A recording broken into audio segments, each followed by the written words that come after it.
दोस्तों, आज के वीडियो में मैं आपको बताऊंगा रेलवे के अप्रेंटिस के बारे में कि इसका बेनिफिट क्या है।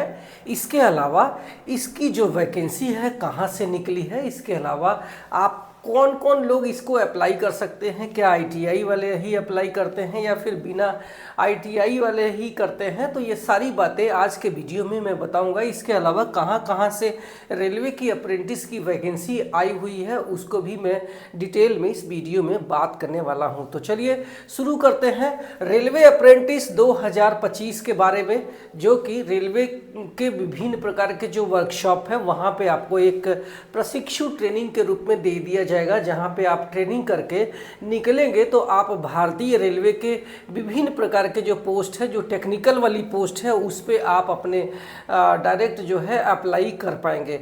कहाँ कहाँ बेनिफिट है वो देख लेते हैं। तो जब आप रेलवे से अप्रेंटिस कर लेते हैं तो आप रेलवे का एएलपी यानी आप ट्रेन चला सकते हैं, जो कि असिस्टेंट लोको पायलट इसको बोलते हैं। इसके अलावा आप टेक्नीशियंस भी बन सकते हैं, जो कि रेलवे का जो विभिन्न प्रकार के जो मेंटेनेंस डिपार्टमेंट है, जिसमें कि आपका रेलवे का लोकोमोटिव या फिर उसका सिग्नल्स या फिर पीछे का जो कैरेज एंड वैगन शॉप है उसमें भी आप टेक्नीशियन से बन सकते हैं।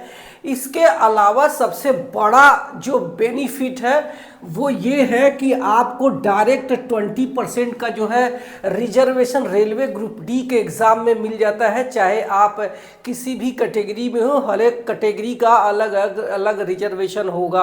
अगर आप यूआर में है तो यूआर का अलग 20% सीट आपकी होगी। इसी तरीके से एससी एसटी ओबीसी या फिर ईडब्ल्यूएस कैंडिडेट है तो उसका 20% सीट आपकी होगी। और आपको जानकर बहुत हैरानी होगी कि बहुत कम नंबर पे ही सिलेक्शन यहाँ पे रेलवे ग्रुप डी में सिलेक्शन हो जाता है, अगर आपने रेलवे से अप्रेंटिस किया हुआ है। और आपको बता दूं कि रेलवे में अगर आपने अप्रेंटिस किया है तो सिर्फ और सिर्फ रेलवे ग्रुप डी का ही पोस्ट पर 20% का आरक्षण मिलता है। अगर आप एएलपी और टेक्नीशियंस का फॉर्म भरेंगे तो उसमें आपको 20% का लाभ नहीं मिलता है। चलिए अगला जो बात करते हैं कि इसको कौन कौन लोग अप्लाई कर सकते हैं। तो बहुत सारे बच्चों के मन में डाउट है कि क्या मैंने आईटीआई नहीं किया है तो रेलवे में अप्रेंटिस का फॉर्म भर सकता हूं। तो यस, आप भी रेलवे से अप्रेंटिस कर सकते हैं अगर आपने आईटीआई नहीं किया हुआ है। सिर्फ फ़र्क इतना होगा कि अगर कोई बच्चा आईटीआई किया हुआ है तो उसका जो अप्रेंटिस का पीरियड होगा वो 2 साल का नहीं 1 साल का होगा। अगर आप आईटीआई नहीं किए हैं, आप सिर्फ 10वीं पास है, तो आपका जो अप्रेंटिस का जो पीरियड है वो आपको सीधा सीधा 2 साल करना पड़ेगा। चलिए आगे बात करते हैं क्वालिफिकेशन की। तो आईटीआई अगर आप किसी भी ट्रेड में किए हैं तो आप अपने पोस्ट के अकॉर्डिंग, आप अपने ट्रेड के अकॉर्डिंग उसका फॉर्म भर सकते हैं। इसके अलावा अगर आप सिर्फ 10वीं पास हैं तो आप मिनिमम 50% पासिंग मार्क होना बेहद ज़रूरी है। चाहे आप किसी भी जो है ट्रेड के लिए अप्रेंटिस करने जा रहे हैं तो आपका 50% होना बहुत ज़रूरी है, चाहे आप किसी भी कैटेगरी में आते हैं। यहाँ पे कोई भी रिजर्वेशन नहीं है कि आप एससी एसटी में आते हैं तो वहाँ पे पासिंग मार्क या फिर बदल जाएगा। तो यहाँ पे सारे लोगों के लिए 50% पासिंग मार्क होना बेहद ज़रूरी होता है।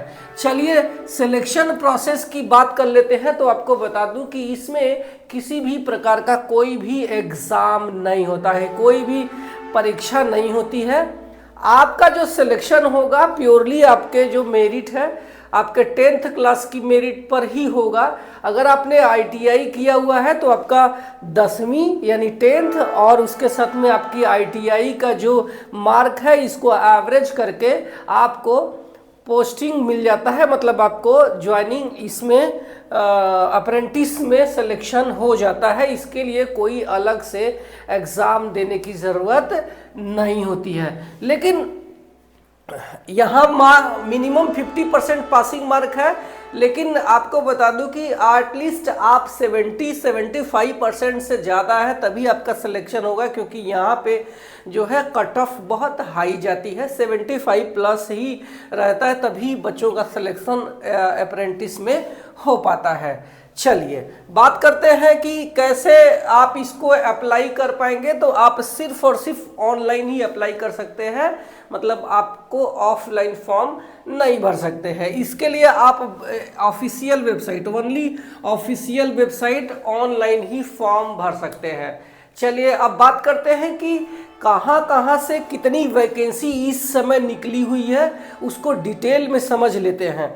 तो आपको बता दूं कि इस समय 3 रेलवे से वैकेंसी निकली है, और ये जो रेलवे होती है ये जोनल रेलवे नहीं, तो इनका जो एक प्रोडक्शन यूनिट है रेलवे में, वहाँ से अलग अलग ये वैकेंसी आती है, ये सेंट्रलाइज वैकेंसी नहीं आती है।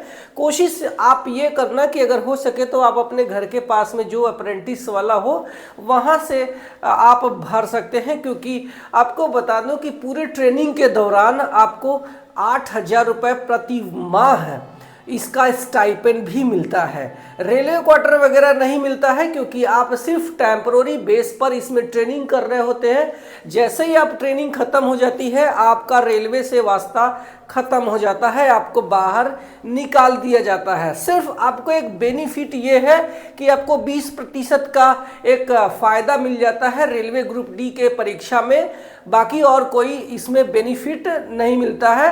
पहले के टाइम में ऐसा था कि जो लोग रेलवे से अप्रेंटिस कर लेते थे उसको रेलवे ग्रुप डी में एज पर सीनियरिटी बेस उनको नौकरी दे दी जाती है, जिसका डिमांड रेलवे अप्रेंटिस करने वाले छात्र बहुत दिन से मांग कर रहे हैं। बट इस समय जो रूल है यही है कि 20% का आरक्षण लागू है, उसमें आपको सीट मिल जाएगा। अब चलिए बात कर लेते हैं कि कहाँ से ये वैकेंसी निकली हुई है जहाँ से आप फॉर्म भर सकते हैं। तो आपको बता दूं कि अगर आप नॉर्थ साइड से है, यानी उत्तर प्रदेश या फिर बिहार, झारखंड, पंजाब, चंडीगढ़ से, तो ये बनारस लोकोमोटिव वर्क्स के लिए जो है वैकेंसी आई हुई है रेलवे अप्रेंटिस की। टोटल पोस्ट की बात करूं तो इसमें 300 पोस्ट रहती है, वो भी आईटीआई की, और 74 पोस्ट है नॉन आईटीआई की। यस, आपने आईटीआई नहीं किया है तो आपका जो पोस्ट है वो 74 है, सिर्फ आप 10वीं पास है तो भी फॉर्म भर सकते हैं।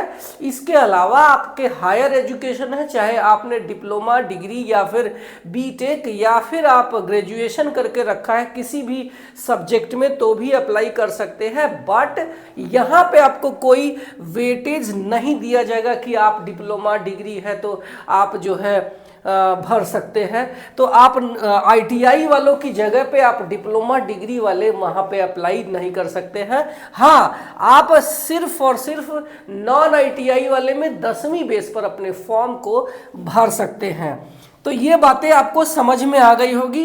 एज की बात कर लेते हैं। तो अगर आपकी एज 15 वर्ष से 22 वर्ष के बीच में है तो आप 10th लेवल वाला, वहीं अगर आपका एज 15 वर्ष से 24 वर्ष के बीच में है तो आप जो आईटीआई वाला पोस्ट है, जो वैकेंसी है, उसमें आप अप्लाई कर सकते हैं। ध्यान रखना यहाँ पे एक छूट है। अब अपर एज में SC ST कैंडिडेट हैं आप तो वहाँ पे आपको 5 वर्ष की छूट है, वहीं अगर आप OBC कैंडिडेट हैं तो आपको 3 वर्ष की छूट है, और अगर आप विकलांग हैं तो आपको सीधा 10 वर्ष की छूट मिल जाएगी, सिर्फ और सिर्फ ओवर एज में। मिनिमम जो एज है ये 15 वर्ष होना ही चाहिए।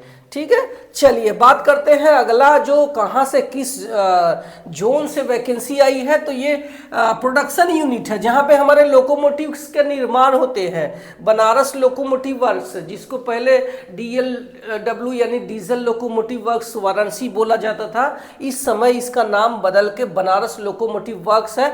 इसके बाद अगला जो वैकेंसी है ICF चेन्नई, यानी इंटीग्रल कोच फैक्ट्री, ये भी एक प्रोडक्शन यूनिट है है जहां पे हमारे रेल के जो कोच हैं उनके निर्माण किए जाते हैं। हमारी जो वंदे भारत जो ट्रेनें हैं आप देख रहे हैं वो इसी आईसीएफ चेन्नई में इसका निर्माण बड़े पैमाने पर हो रहा है। इसी में आईसीएफ चेन्नई में ही वंदे भारत का जो स्लीपर ट्रेन है, अभी तक आपने चेयर कार ही देखा होगा, यानी थोड़ी कम दूरी की ट्रेनें थी जहां पे आप चेयर कार में बैठ के जाते थे, लेकिन अब जो स्लीपर ट्रेनें हैं जो कि लंबी दूरी की ट्रेनें होगी, आप 1000 से 2000 किलोमीटर की दूरी पर भी जा सकते हैं, तो उसका भी निर्माण यहाँ पे किया जा रहा है। इसमें भी रेलवे से अप्रेंटिस की वैकेंसी निकली हुई है और इसमें भी अगर आपने आईटीआई किया हुआ है तो भी अप्लाई कर सकते हैं, नॉन आईटीआई वाले भी अप्लाई कर सकते हैं, दोनों लोग।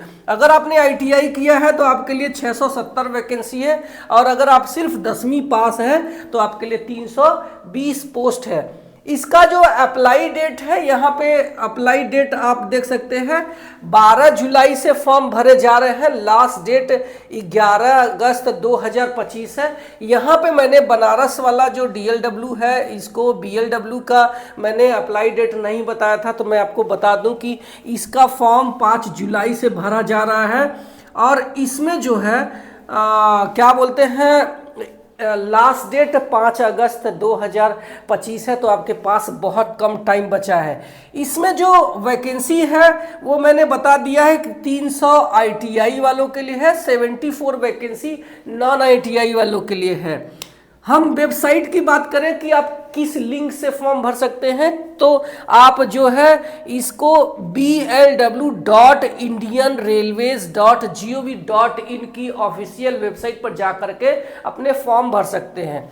आईसीएफ चेन्नई की बात करूं तो अप्लाई डेट 12 जुलाई से अप्लाई हो रहे हैं और लास्ट डेट 11 अगस्त 2025 तक फॉर्म भरे जाएंगे, तो आप जल्दी करिए। आईटीआई का जो पोस्ट है 670 वैकेंसी है और 10वीं का आपका 320 वैकेंसी है। ऑफिशियल जो नोटिफिकेशन है मैंने बता दिया। लिंक बात करते हैं कि कहां से बात कर सकते हैं, तो यहां पे लिंक है pb.icf.gov.in।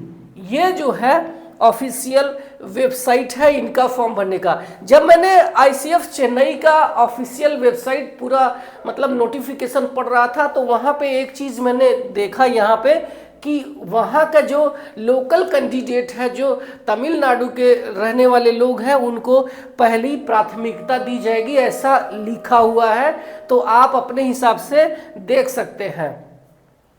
अगला जो वैकेंसी है हमारा SWR यानी कि साउथ वेस्टर्न रेलवे से वैकेंसी निकली हुई है। अप्लाई डेट 14 जुलाई 2025 है, लास्ट डेट 13 अगस्त 2025 इसमें जो है फॉर्म भरने की लास्ट डेट है। टोटल जो वैकेंसी है यहाँ पे 904 है और आपको बता दूं कि इसमें आईटीआई वाले ही फॉर्म भर सकते हैं, यहाँ पे 10वीं वालों का कोई वैकेंसी नहीं है। हम ट्रेड की बात करें तो इन सब में आपको अलग अलग ट्रेड देखने को मिलेंगे। अगर आप 10वीं पास है तो भी आप जो है इलेक्ट्रीशियन, फिटर, मशीनिस्ट, वायरमैन या फिर वेल्डर, इस तरीके से ट्रेड पर आप अपने फॉर्म को भर सकते हैं।